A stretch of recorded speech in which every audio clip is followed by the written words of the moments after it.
Buena tarde para todos. Vamos a iniciar en esta oportunidad con la primera parte del acápite primero del módulo o la guía académica del espacio de fauna silvestre y zoocría.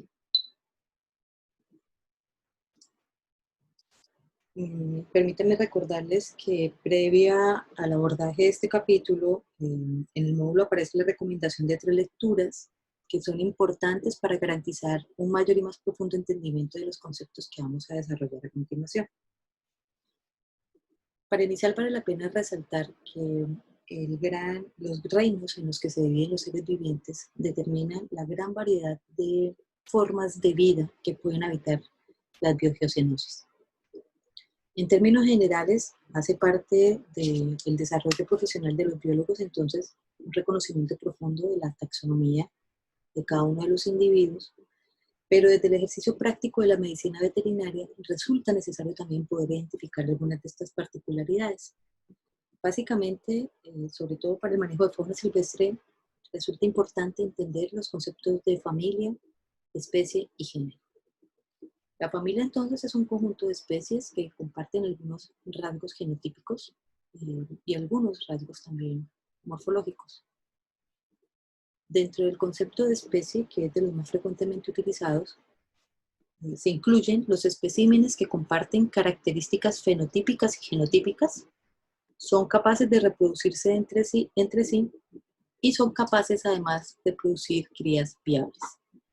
En las imágenes superiores vemos entonces especie Ara severa, papagayo verde y Aratinga wedi. Cada uno de los constituyentes de este grupo se componen, digamos que la unidad estructural son los especímenes que corresponden a los animales vivos, muertos, sus partes o derivados. Tenemos entonces que en las imágenes superiores entonces hay 2 especímenes de la especie Ara, del género Ara, especie severa. En la siguiente hay 3 especímenes de Aratinga wedi y acá un espécimen vivo de Amazona amazónica. En la foto de la derecha vemos entonces un espécimen de Podognemis unifilis, un huevo de charapa y 2 especímenes de Queloloide denticulata. El conjunto de especímenes vivos que habitan en un lugar, un biotopo y tiempo determinado, conforman una población. Los especímenes que no han nacido, o las partes o productos derivados, hacen parte de la especie pero no de la población. El conjunto de poblaciones que interactúan entre sí se reconoce como una cenosis. Ya la hemos visto en las presentaciones, en la presentación de la capítulo introductorio. Si son cenosis de formas de vida diferentes, se habla de una biocenosis. Si son cenosis únicamente de animales, se habla de una zoocenosis, o de plantas de una fitocenosis. Cuando estas cenosis interactúan con un ambiente inerte que se reconoce como biotopo, se habla entonces de un ecosistema o biogeocenosis. La naturaleza ha desarrollado al interior de sus biogeocenosis los organismos vivos capaces de albergar exitosamente, o sea, la formación de especies se ha dado de manera natural, aunque actualmente se reconocen bien reportados en algunas particularidades naturales, pero principalmente reportados como producto del hombre, el cruce entre 2 especies. Estos cruces entre 2 especies se reconocen como híbridos, y de los más frecuentes, más comúnmente utilizados, pues es la mula, que es el cruce entre una yegua y un burro, o el burdégano, que es el cruce entre un caballo y una burra.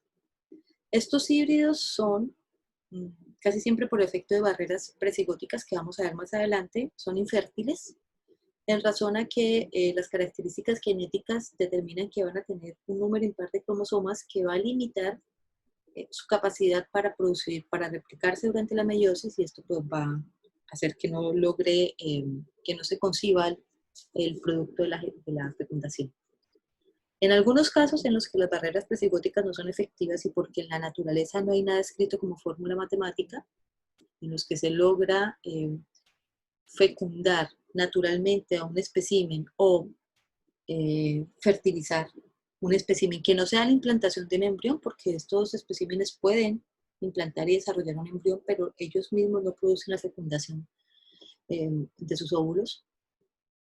La naturaleza es sabia y ha logrado que los productos de esa fecundación sean inviables. En la mayoría de los casos se registra reabsorción embrionaria, muertes de fetos del producto no exitoso o mortinatos o perinatos. Quiere decir que son especímenes que mueren muy poco tiempo después de culminar su gestación, y en los casos, escasos casos en los que logra sobrevivir, pues son especímenes con baja capacidad de éxito de sobrevivencia, en razón a que suelen ser débiles, enfermizos y con envejecimiento prematuro, en razón a que se ha determinado, los científicos han logrado identificar que estos especímenes portan los telómeros mucho más cortos que sus parentales. Y los telómeros son esas punticas de las cadenas génicas que se van entregando unas a otras con cada replicación. El hecho de contener estos telómeros más cortos va a indicar entonces el recortamiento del límite de Half-Life o la esperanza de vida, lo que se reconoce como la esperanza de vida de cada especie, de cada espécimen.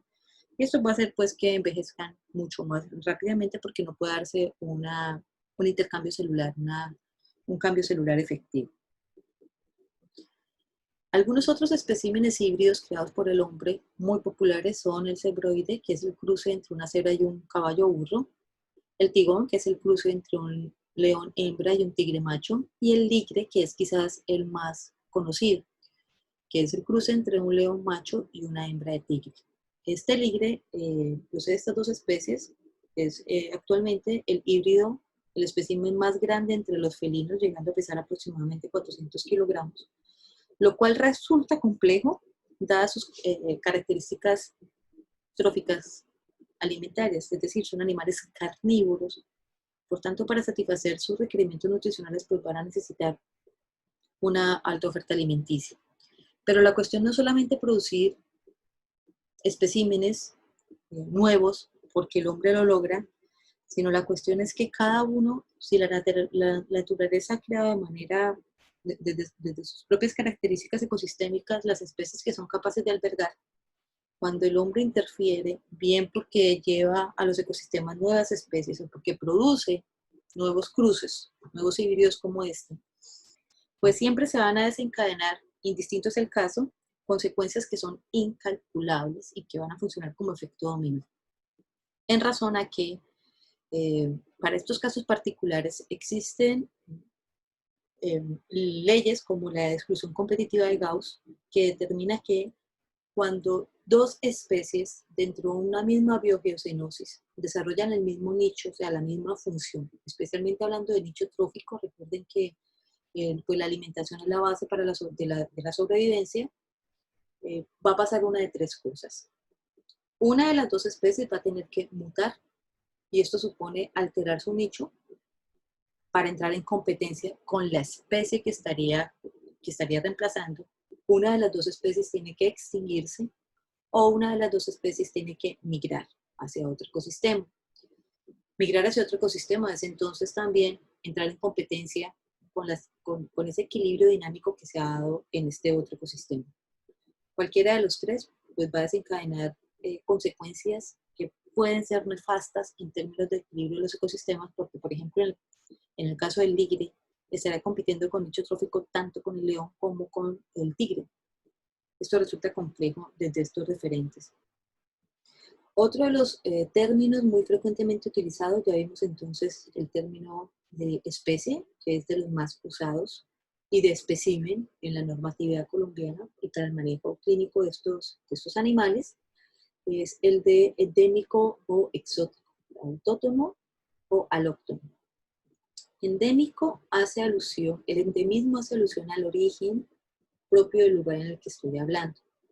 Es decir, si su origen, si son propios de esta zona, como ocurre con el armadillo de Ciputumencitus, o la iguana, o el chigüiro, Hydrocaerus hydrocaeris, o la Rutipaca oruga. Ellos son propios de la región amazónica, del bioma bosque húmedo tropical, y por tanto son endémicos de la región. Mientras que los exóticos son aquellos cuyo origen se determina por fuera del territorio del que estamos hablando. Y resulta paradójico que en la Amazonía los sistemas productivos son todos de animales exóticos. Es decir, los sistemas productivos son de animales domésticos, ya vamos a ver más adelante ese término, cuyo origen viene por fuera del territorio. Los gatos no son de la Amazonía, los perros, los cerdos o las vacas. Los Felis silvestres, cactus, canis lupus domésticos, son todos domésticos exóticos, los cerdos, los escrofa domésticos, incluso en los casos en las que, por ejemplo, los primigenios índicos, como este espécimen de una raza denominada criollo caqueteño, que si bien por denominación de origen, el caqueteño se supone que se produjo acá, pues es una raza, no es una nueva especie ni es una nueva subespecie, es una raza y en los ecosistemas naturales no existen las razas. Nosotros en los ecosistemas naturales se habla de especie o de subespecie y las razas son creaciones antrópicas, o sea, él sigue siendo un Bos primigenios indicus, que son de la India, o el cruce con Bos primigenios taurus. Todos los especímenes entonces en los sistemas productivos desarrollados en el departamento y en la región amazónica son desafortunadamente exóticos y esto de entrada ya determina un limitante importante con relación a los equilibrios que se puedan mantener dentro de los ecosistemas en los cuales están desarrollándose estos sistemas productivos. Por eso es tan importante empezar a hablar de una temática que se ha desarrollado ya hace mucho tiempo y es el de la zoocría, que es la producción de especímenes de especies endémicas.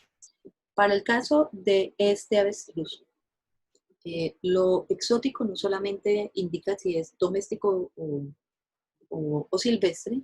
El Strutucamelus, por ejemplo, es una especie silvestre introducida. O sea, es una especie silvestre exótica ya que es una especie africana.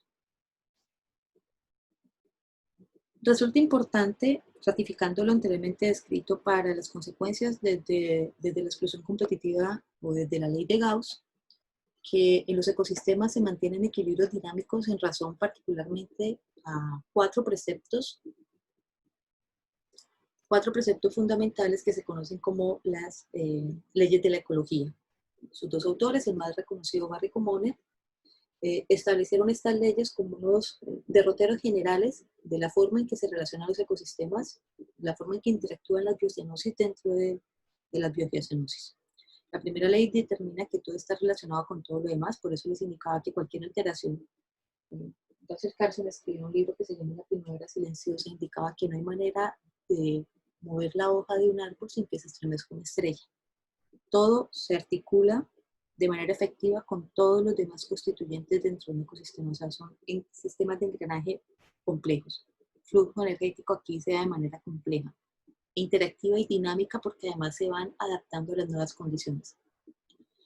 Todo va a algún lado, las basuras, los desechos, etcétera, todos los componentes no simplemente desaparecen y esta es una problemática que se ha dado entendiendo el Gaia, el planeta Tierra como un ecosistema general, y es el hecho de que los polos funcionan como imanes, quiere decir esto que atraen lo que se suelta sobre todo a la atmósfera, al aire. Y hay una dinámica en los vientos que se llaman los discos de Hasley, que es irse elevando y cayendo dependiendo de los intercambios de temperatura, que en últimas terminan llevando todo hacia los polos. Sobre todo, por ejemplo, los contaminantes que afectan de manera dramática los entramajes de las capas de la capa de ozono, que protege al planeta de la penetración directa de los rayos solares. Esto resulta complejo en el lugar en el que se dan en los polos, particularmente porque en los polos pues hay hielo. Y el hecho de que se esté debilitando este entramaje en la capa de ozono determina que va a haber una mayor facilidad para la penetración directa de los rayos solares en estas zonas y se van a producir, por lo que ya hemos visto, los consecuentes deshielos con todas las alteraciones del sistema hídrico del planeta y que recordemos que el planeta está conformado principalmente por agua, ¿no? Todas las repercusiones que esto pueda generar. Adicionalmente, pues, indica que la naturaleza sabe y sabe lo que hace, la tercera ley de la ecología. El ser humano no ha logrado generar nuevas especies, solamente subespecies o híbridos, en el peor de los casos, pero la naturaleza sabe por qué hace las cosas. La naturaleza no tiene nociones de bondad o de maldad. Este es un desarrollo netamente antrópico, de hecho esto lo que nos diferencia de los animales. En la naturaleza simplemente se tratan de mantener ciertos equilibrios. Y la cuarta ley indica que no existe la comida de balde, no existe la comida gratis. Todos los recursos, si yo no doy un manejo racional de estos, se acaban. Muy interesante, muy claramente descrita como uno de los mitos en el documento de Amazonía sin mitos, que es un documento precioso, y es que inicialmente se creía que los recursos biológicos de la Amazonía, dada su gran extensión y majestuosidad, pues iban a ser inagotables, y ya nos estamos dando cuenta que todo se agota. Ya tenemos especies al borde de la extinción, especies que ya extinguimos nosotros mismos. La naturaleza sabe y sabe lo que hace, y ella ha determinado formas para la creación de nuevas especies, casi siempre limitando los mecanismos reproductivos entre las poblaciones. Es decir, existía una especie A y de esta especie A se ha formado la especie A y B a partir de la diferenciación entre dos poblaciones. Los mecanismos establecidos por la naturaleza se han estructurado en dos formas, dos categorías que se reconocen como las barreras presigóticas y las barreras posigóticas, que ya había anunciado anteriormente. Las barreras presigóticas se han dado principalmente porque ha habido un aislamiento de hábitat, o sea, había una gran población establecida en un lugar que se dividió en dos, y una de estas poblaciones se alejó, o porque apareció un río, o porque, bueno, en fin. Y empezaron a diferenciarse como poblaciones hasta crearse dos nuevas especies. El aislamiento temporal hace alusión principalmente a las épocas del año o las horas del día en los que desarrolla su nicho trófico, y esto hace pues que algunas se vuelvan diurnas, otras se vuelven nocturnas, y no van a encontrar coincidencia en los tiempos para poderse reproducir. El aislamiento conductual es que los cortejos, los animales nacen, crecen, se reproducen y mueren, y el clima de su existencia está básicamente dado por la reproducción, por la capacidad reproductiva. Y los especímenes se reproducen con otros especímenes que considere absolutamente bien adaptados, porque es la forma en que ellos van a garantizar la sobrevivencia de las especies, no se reproducen con cualquiera. Cuando empiezan a haber modulaciones conductuales entre poblaciones, estas modulaciones conductuales pueden limitar la capacidad de cortejo de un espécimen entre dos poblaciones, aunque hubieran sido inicialmente de la misma especie, haciéndose poco atractivo para los otros, y esto va a producir un efecto de especiación. El aislamiento gamético, que es básicamente que en efecto el espermatozoide no pueda efectivamente fecundar el óvulo, es una muy efectiva forma de aislamiento presigótico, como ocurría pues con estos híbridos, donde básicamente se restringía para que no pudiera generar descendencia. Y el aislamiento mecánico, que es como los especímenes se van adaptando a ciertas condiciones alimenticias. Recordemos, por ejemplo, que en la selección de las especies de Darwin indicaba que, por ejemplo, un caso particular y muy frecuente es que fue la competencia que tuvo con la mar, que fue el que no las jirafas, la comida baja empezó a escasear y las jirafas les empezó a crecer el cuello. No, la comida baja empezó a escasear y las jirafas que tenían cuello corto pues se murieron de hambre, sobreviviendo solamente las jirafas que tenían el cuello un poco más alto, más largo. Por eso fueron apareciendo especímenes cada vez con cuellos más largos. Esto quiere decir que no necesariamente se produce una modificación fenotípica de los especímenes con relación al ambiente, pero sí la capacidad de adaptación. El éxito adaptativo de estos especímenes al ambiente pues va a determinar, como los picos de las aves, va a determinar el éxito alimenticio. Y esto va a producir necesariamente algunas diferenciaciones mecánicas, o sea, estructuras corporales que pueden en determinado momento limitar el acto de cópula, y con esto limitar pues el éxito reproductivo. O sea, son barreras presigóticas antes de que se fecunde el huevo, antes de que se forme el óvulo. Las barreras posigóticas pues ya se dan principalmente para que en los casos en que se forma, que llegara a formarse, garantizar que estos especímenes no generen dependencia, y es por esto que cuando se logra la reproducción entre dos especies diferentes, o sea, un híbrido, este es inviable, o sea, para limitar su descendencia, porque no es la formación necesaria de una nueva especie, sino ya se está dando un uso particular de especies, y no es así exactamente como se han establecido. En la normatividad colombiana, a partir del decreto 1608 de 1978, se empieza a hablar de la fauna como un recurso natural, y hay una diferenciación de la fauna, entendida como animales, el conjunto de animales de un territorio, en tres. Está la fauna doméstica y la fauna silvestre, que son los dos grandes grupos, y un grupo particular que se reconoce como recurso hidrobiológico, que es el conjunto de animales o plantas que viven cumplen su ciclo biológico completo por debajo del agua. No son reconocidos legalmente como fauna. Y tienen ustedes una consultica al respecto. Bien, para el primer grupo, que es principalmente el grupo de los endémicos que manejamos acá, bueno, pueden ser también exóticos, como el caso de la avestruz, pero la fauna silvestre hace alusión al conjunto de especies que no han sido objeto de domesticación, o sea, cría y levante regular, mejoramiento genético y acostumbramiento para la convivencia con el hombre. Sobre ellos no se ha desarrollado este proceso de manera intencional, garantizando sobre todo las modulaciones de tipo genético. Pero algunos especímenes de estas especies logran adaptarse a convivir con el hombre, que es lo que vemos con frecuencia en el departamento con las loras, por ejemplo, que son loras criadas en cautiverio, que se acostumbran a comer chocolate y pan, que aprenden a repetición fonética, incluso a emisión de, porque ya hay varias investigaciones respecto a la capacidad de hablar de las aves con producción efectiva del conocimiento, de información, transmisión efectiva de información, pero bueno, ese no es un tema de esta presentación.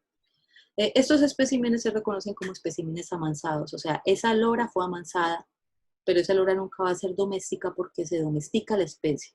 O sea, la lora es amansada, pero sigue perteneciendo a la especie silvestre, Amazona sp, Amazona acrocéfala, Amazona farinosa, etc.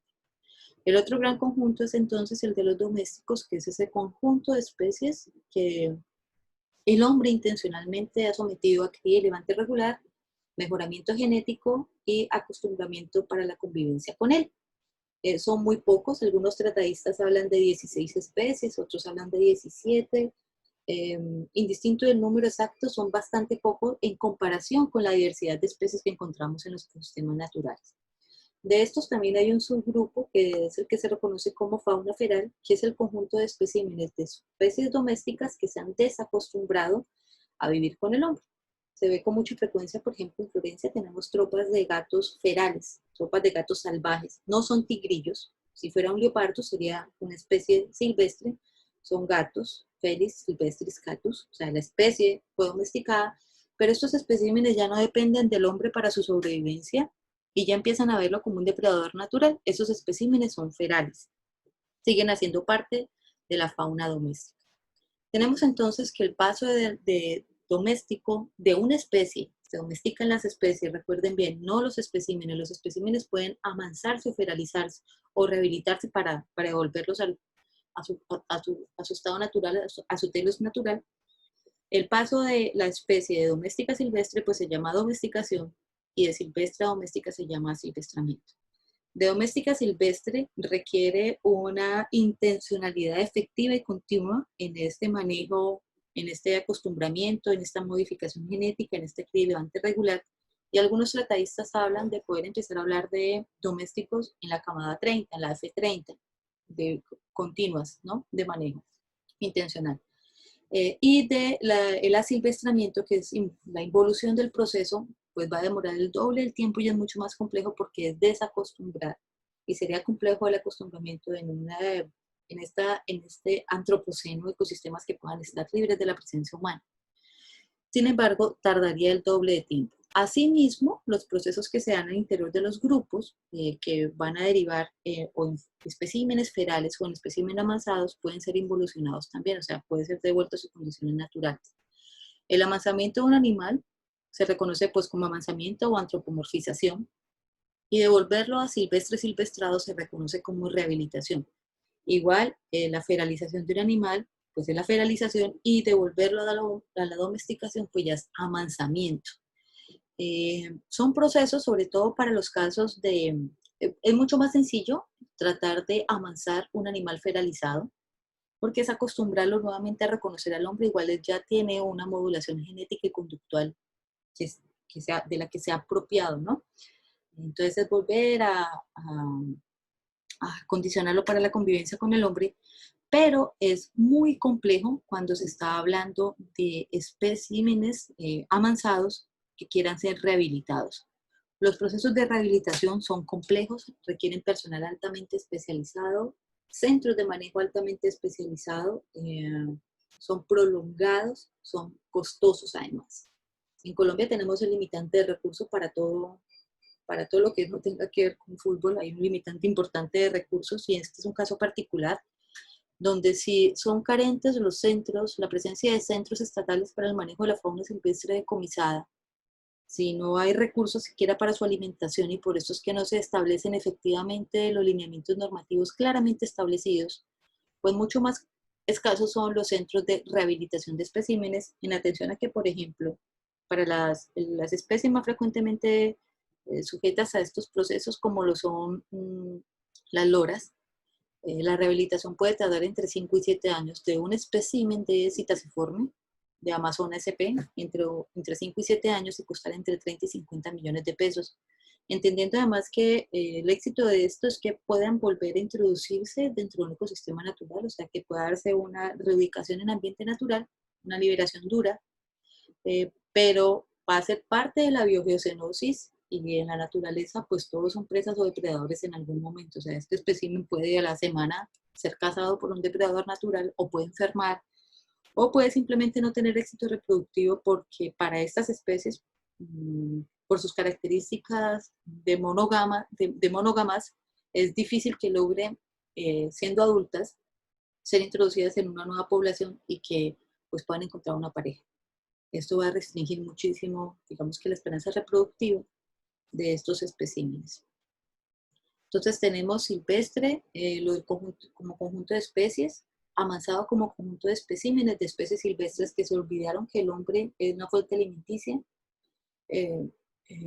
avanzados como conjunto de especímenes de especies domésticas, avanzados como especímenes de especies silvestres que empiezan a reconocer al hombre como una fuente alimenticia, los loritos en la casa, lo cual resulta nefasto porque, volviendo al tema de los loros, empiezan a haber depredadores naturales como los felinos, como especímenes de compañía. Entonces casi siempre donde se tienen loros se tienen gatos y es muy difícil que el animal aprenda a reconocer realmente a un felino como un depredador natural. Cosa que, pues, cuando se encuentra en un ambiente natural con los leopardos, no va a tener ningún éxito hablando de un espécimen de Amazonas. Y tenemos los domésticos como este conjunto de especies, objetos del proceso de domesticación, productos de los procesos de domesticación, que son los que se han establecido en las empresas pecuarias, y algunos especímenes de estas especies que se han olvidado del hombre, de la dependencia que han tenido del hombre, que se llaman ferales. Algunos tratadistas hablan de un conjunto, de una mezcla que ha generado un nuevo conjunto que se reconoce como fauna urbana, y son estos conjuntos casi siempre relacionados con el hombre porque habitan zonas periféricas a los asentamientos humanos, pero en los que se pueden encontrar especímenes de especies silvestres y especímenes de especies domésticas, que son difíciles de diferenciar. Pasa con mucha frecuencia en la atención clínica veterinaria cuando llegan periquitos. Los periquitos, hay unos periquitos que son silvestres, que son los forpus, y hay unos muy parecidos que son los periquitos australianos. Entonces, para esto siempre, en este campo de la fauna silvestre, siempre debemos estar acompañados de los biólogos para poder establecer efectivamente los mecanismos de manejo propios para las particulares telológicas de estas especies, o sea, para cumplir la satisfacción del telos, de las necesidades establecidas para cada una de las especies a la que pertenece este espécimen. Tenemos entonces como síntesis que todas las formas de vida doméstica, en los animales, bueno, de hecho el hombre también, han derivado de una especie silvestre que se reconoce en la biología como el agriotipo. Tenemos, por ejemplo, para el caso de el Sus scrofa domesticus, que es el cerdo doméstico, que su agriotipo es el Sus scrofa, el jabalí. O para el caso del más común, el Canis lupus familiaris, que su agriotipo es el Canis lupus, o sea, el perro. Y así para todas las demás. Esta es la presentación de la primera parte, el video de la primera parte. Por favor, la información que no quede completamente clara, reforzarla con la lectura detallada del módulo, con sus consultas individuales. Y recuerden desarrollar todas las actividades que son enunciadas en el módulo, cargadas en la plataforma extendida, en el aula extendida, con el nombre de la actividad, el nombre de cada uno de los estudiantes en formato Word, por favor, y dentro de los tiempos establecidos. Nos vemos próximamente. Un abrazo para todos. Feliz día.